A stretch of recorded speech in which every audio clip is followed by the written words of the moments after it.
Hi everybody, welcome to the latest video about middle childhood. Middle childhood is generally spans about 6 to 11 years old. This is when children fully enter formal schooling and begin to realize that school is not just a place you go, but a system that they have to learn how to navigate. There's schedules, there's expectations, there's rules, and a surprising number of opinions about pencils. So this is when school starts shaping how children see themselves as learners, whether we intend to or not. So why do this stage matters? This stage is a lot of time called the golden age of childhood. Kids are typically healthy, they're energetic, they're cognitively ready to learn, which sounds really great. But until you realize there's also when children quietly start asking themselves questions like, am I good at this? Do I belong here? Or am I just very skilled at not getting caught? Once these questions get answered, they tend to stick around longer than we'd like. And so it's such an important component of the childhood experience. So, what's going on physically? During this time, it really slows compared to the earlier years we've discussed. Students gain about 2 inches in height and 5 to 7 pounds a year. Their bodies are stronger, their coordination improves, and their stamina increases. So, this is the translation is like these children were not built for silent, motionless learning. They're built for recess, for movement, and touching literally everything in your classroom. And so they've just got a lot of energy and they've got to get it out. So when a student is rocks in their chair, or maybe they're tapping their pencil or needs to stand while working, that's not defiance. That's just their physical development that's in play. A lot of times it's a mistake and we often make is assuming silliness equals focus. And in reality, a classroom that allow movement and hands-on learning and flexible seating tend to get more engagement, not less. So again, in this instance, biology is really what's an important component when it comes to our students. Middle childhood is really the prime time for organized sports. And developmentally, this can be fantastic because there's lots of going to be positives here. Kids are going to learn teamwork. Also, the idea of rules and persistence, perseverance is a really important value set. But when the adults bring like Olympic level intensity to a third grade soccer, children tend to experience stress, a fear of failure, and burnout, to be honest. And so teachers usually meet these students the next morning, and sometimes those kids are emotionally exhausted. Maybe they overreact to minor setbacks because of the stress that they experienced the night before, and wondering why math feels personal today, like there's something going on. And so a big part of this age period is also unstructured play. And basically, it gives children something organized sports don't, which is freedom. And kids learn how to negotiate rules. Maybe they're solving social problems and they recover from small conflicts without an adult whistle having to be involved in the conversation. So there are the same skills we expect during like group work, which explains a lot of times why kids who struggle socially at recess sometimes may struggle academically in a collaborative task because there's a lot of these nuances that they're trying to navigate and it may be difficult for them. During this time for cognitive development, we're going to be learning about Piaget. And for Piaget, what is happening right now is concrete operational stage. So, what this basically means is that they're capable of logical thinking, but their thinking works best when an idea is tied to something real and observable. So, students at this age learn most effectively when they can see an example, they can use some hands on materials, or maybe they're watching a process being modeled step by step for them. So that's something that we have to be thinking about if you're going to be in an elementary school setting. When instruction stays concrete, using like manipulatives in math, visuals in science, or working examples in writing, students are able to like follow the logic and explain their thinking a lot better. But abstract explanation without support is much, much harder on them. And so asking students to just imagine a concept assumes like a level of abstract reasoning that's still developing for them. So at this stage, when you're in this elementary stage of teaching, just imagine isn't really an instructional strategy, it's almost a risk. Teachers who start with concrete examples and then move towards abstract set students up for understanding rather than confusion. And so the big takeaway for you is their brains are starting to introduce the concept of abstract thinking, but don't jump straight into it. What you need to do first is to have some concrete visuals for them that they could then make that bridge for abstract thinking. So for classrooms, students can classify objects. Maybe they can understand cause and effect and reverse operations in math. What they cannot do reliably is leap straight into abstract without your support. When teachers skip the concrete steps, students don't fail because they're not motivated. They fail because the lesson assumed that their brain has mastered this skill set and it's not there. It's almost this introductory component of abstract. Abstract thinking is going to be in their adolescence when they're 12 years older and 12 years old and older, excuse me. So let's move on to information processing. Basically, it's a theory that explains why directions sometimes vanish into thin air when you say it.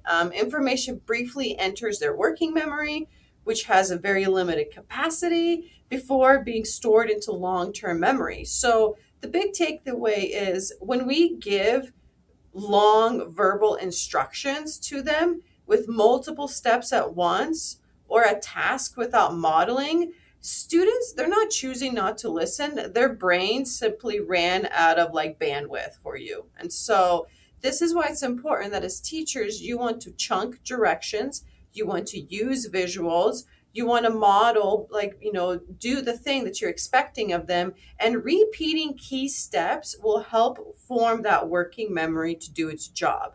So this isn't like lowering rigor. What you're doing is you're just making sure the students have access to the task we're asking them to complete.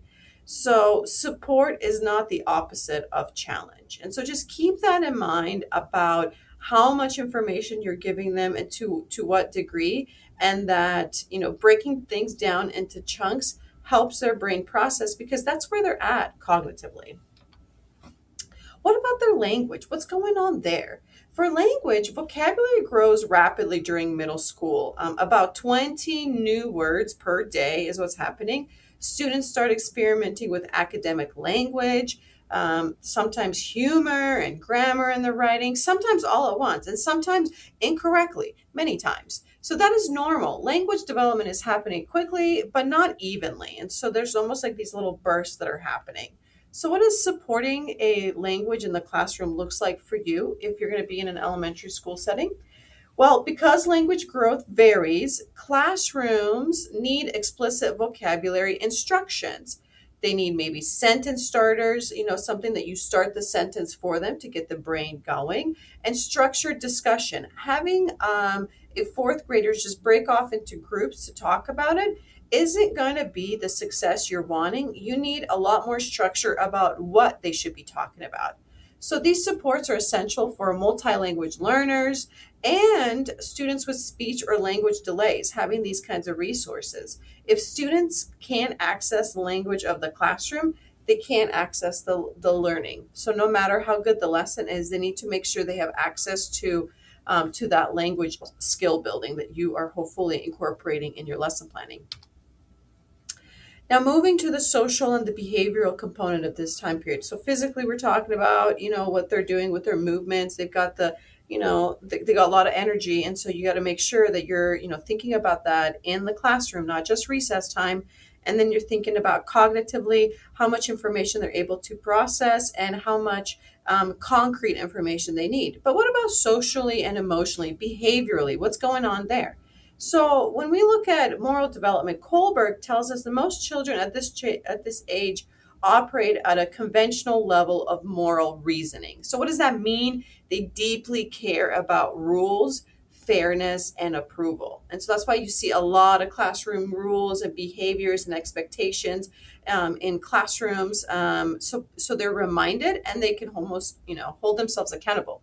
Um, and then the other part is this is where in elementary school there's a lot of, checking, like my classmates doing this, but you said we couldn't doing that. So they're almost like tattletelling on each other a little bit because again, they deeply care about rules and fairness. And so for them, it's really important that if this rule that they're supposed to abide by and a classmate is not, they have to tell you. They have this urge to tell you. And so you as a teacher are going to have to learn how to navigate those rules and how to kind of work with that because you will get a lot of that.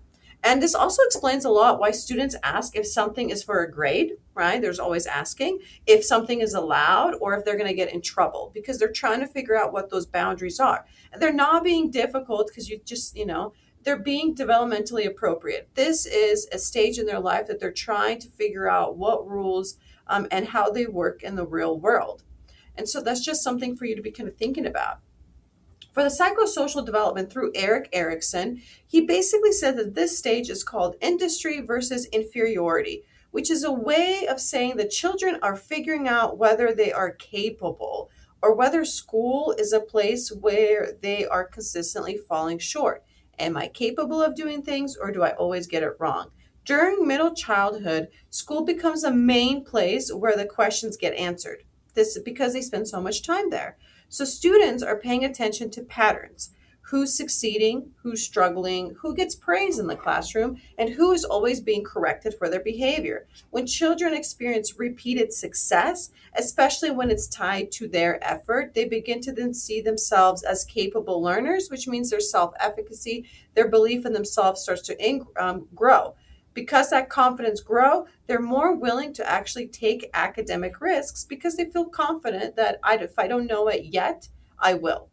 But if a student has repeated failure or being known mostly for what they can't do, it basically pushes them to that inferiority side of this equation. So this often shows up as because they don't feel competent, that they can and capable. This shows up as avoidance, not wanting to even start an assignment, disengagement from the activity itself, or a behavior rather than sadness. At this stage, a teacher and feedback and everyday language, it's not just affecting learning, but you're basically shaping identity. And so the way that you talk to your students about not understanding something is really important. And I've always liked the sentence is, I don't understand this yet. And the word yet says that there's more room to grow and there's more possibilities for me. And so you're going to be wanting to be thinking about what kind of languages, sentences do I want to use in my classroom to help reinforce the stage? Because they're asking themselves, am I capable or not? And depending on how you talk to them, what kind of feedback you get, it's going to really influence this. So where teachers matter most in this component of their development is feedback from you. Are you going from a deficit, things that they can do or things that they are starting to do and where they need to go next? Grouping decisions and everyday language shape how students see themselves. Are they constantly in the group that doesn't get it? Are you trying to kind of have some flexibility that there could be potentially even some peer interaction that may help them understand it a little bit better? Labels don't just describe performance, just keep that in mind. They can become part of their identity and how they view and see themselves as a student and learning. And once identity settles in, it's very hard to convince a student otherwise. And so for a lot of us in the middle school and the high school students, a lot of those attitudes that they have at school were really shaped at those early experiences in the classroom. So then naturally at this time, learning differences are going to become more visible. Reading challenges are going to be coming up, attention difficulties, and processing differences tend to surface as basically academic rigor increases. It's going to stir up a little bit more. An assessment can be helpful in identifying needs, but labels without meaningful support can really limit opportunity. And so, not labeling them and then if labeling like you have a attention difficulty, but let's not get stuck in that. What are some things that we can work on to help you work with that? That's something that we just want to be thinking about. And to think is like traditional intelligence tests measure only a narrow slice of ability. And there's a lot of theorists like Gardner and Sternberg remind us that intelligence includes creativity, practical problem solving, and social understanding and navigating. So sometimes some of our students may have some of those, but maybe they have those skills, but reading becomes a challenge. And so how do you optimize their strength and then use that as a way to motivate and give them chunks for the challenges? um, so you want to be thinking about those things. Teachers see these strengths daily, and you want to be making sure that you start working towards that, even if it's chipping away a little bit by little bit. So what are some main takeaways I want you to be thinking about when it comes to this unit? Middle childhood is defined by a steady physical growth. There's a lot of concrete thinking that's happening here, but there's a lot of uneven language development, right? Some of them are really accelerating, others are having a little hard time. And there's a lot of increasing social awareness about their peers and the way that their peers are not only behaving, but how they're being recognized. So, what you want to be thinking about this time is instruction that represents developmental support learning while protecting student confidence.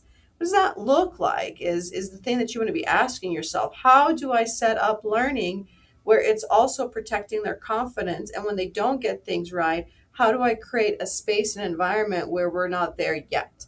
So when development is ignored, students pay the price, honestly, especially at this time. So why does this matter for you as future educators? Because many students at this age decide what school means to them. During these years, students form lasting beliefs about whether their efforts matter, whether they're capable, and whether they belong in these academic spaces. And the way that you choose to design lessons and answer those questions and give them the daily feedback about how they're doing really starts to cement about their identity and who they are as an individual. So just to kind of wrap it up, it's this time it's is of a child is not about just mastering content. It's about helping them build confidence, feeling competent, and identity as learners. This part is a really important part. You're shaping a lot and they're learning things, but it's about how that learning occurs is what's most important. And this is where that foundation is set. And then what happens afterwards is going to be our beliefs and our perceptions of ourselves going forward.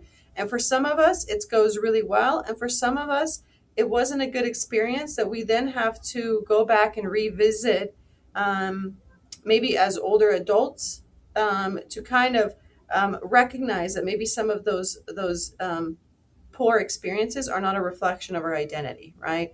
And so I just want you to walk away with from this age period is there's some stability, but a lot of this is happening about how they see themselves and how they view learning, and if they feel like they are um, a part of it, and if they are capable. And that's going to be really big on you as teachers. If you have any questions, if you have any concerns, please reach out to me.